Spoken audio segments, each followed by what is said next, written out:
क्या आप जानते हैं कि ये जो वर्ड नाइस है, इसका कभी माना बेवकूफ, फुलिश, इग्नोरेंट और हर तरह से स्टूपिड आदमी के लिए किया जाता था। और ये जो वर्ड सैलरी है, इसका ताल्लुक पैसों से नहीं बल्कि नमक से था।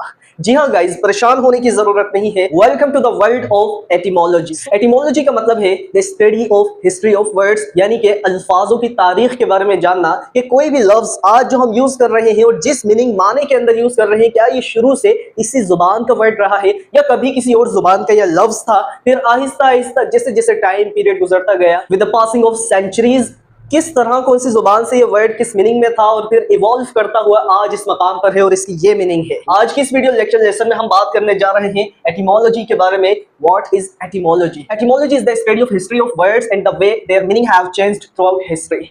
एटिमोलॉजी जो है वो साइंटिफिक स्टडी होती है अल्फाजों की तारीख के बारे में। जैसे कि मैंने आपको बताया कि नाइस वर्ड जो है ये फ्रेंच जबान के लफ्ज नेसियस से बना था और नेसियस का माना होता था एक ऐसा इंसान जो कि स्टूपिड, बेवकूफ, जाहिल, इग्नोरेंट है। एक तरह से यानी एक क्लमसी बंदा जो होता है ना, जो दुनिया में बस ऐसे ही है, कोई उसका काम नहीं है, उसको पता नहीं है कि मेरा मकसद पर्पस क्या है, तो उसके लिए नेसियस का वर्ड यूज होता था। मैं आपको बता देता हूँ, जैसे इसका माना होता था इग्नोरेंट, स्टूपिड। बट जैसे जैसे टाइम गुजरता है, सेंचुरीज गुजरती हैं, दुनिया में हर तरह से एवोल्यूशन आता है, यानी कि ना सिर्फ इंसान में, जानवरों में, बल्कि हमारी जुबान में भी एवोल्यूशन आता है। हमारे जो वर्ड्स होते हैं कभी किसी जुबान से जो लिए गए होते हैं, मीनिंग उनकी कुछ और होती है। यहाँ आते आते इस वक्त तक उनकी मीनिंग बिल्कुल चेंज हो जाती है। जैसे कि आज ये जो निशियस वर्ड है, अंग्रेजी जुबान में नाइस के वर्ड से ज्यादा पहचाना जाता है, जिसका माना होता है प्लेजेंट, सेटिस्फैक्ट्री देना, किसी बात को प्लेजेंट वे के अंदर कहना, हाँ यार अच्छा है, नाइस है, गुड है, यानी कि मुतमईन होना, किसी के काम से एग्रीएबल होना।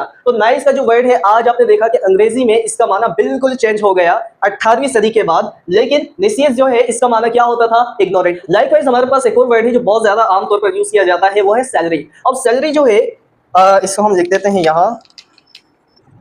सैलरी जो है वो एक ऐसी फिक्स अमाउंट को कहा जाता है जो कि हमारे मंथ पूरा होने के बाद कहीं हम काम जो कर रहे होते हैं, अपनी जो मेहनत होती है उसकी जो हमें वेजेस दी जाती है, जो हमारी कमाई होती है अमाउंट, उसको हम सैलरी कहते हैं। लेकिन क्या आपको पता है कि इस वर्ड की हिस्ट्री में अगर हम बैकवर्ड जाएं, ऐसे समझिएगा कि जो सैलरियम है इसका माना होता है साल्ट। लातिनी जुबान में, लैटिन जुबान में इसका माना साल्ट है।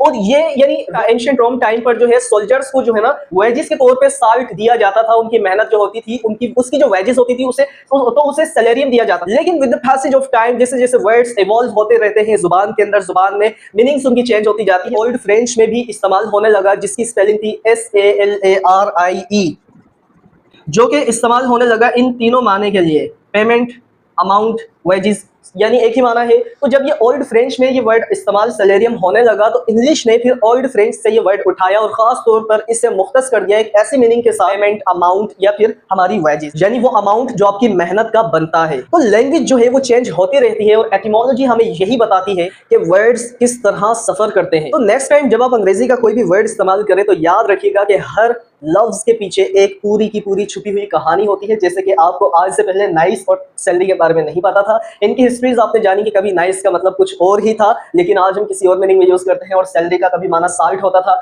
लेकिन आज हम इसे अमाउंट और पेमेंट के तौर पर ही इस्तेमाल करते हैं। आई होप आपको एटिमोलॉजी समझ आ गई होगी कि वर्ड्स की हिस्ट्री के बारे में जानना कि कौन सा वर्ड कौन सी जुबान से कैसे इवॉल्व करते हुए मीनिंग चेंज के साथ आज इस्तेमाल हो रहा है। आई होप आपको इस तरह की वीडियोस पसंद आती होंगी। If you people want to consume such a content like this, so follow me, like and subscribe the video and get a lot of information। यानी कहा जाता है कि इल्म जहां से भी मिले बस उसे ले लो, तो आप भी जहां से भी इल्म मिल रहा है बस उसे खींचते जाओ और उसको सेव करते जाओ। आज के लिए इतना ही। अल्लाह हाफिज।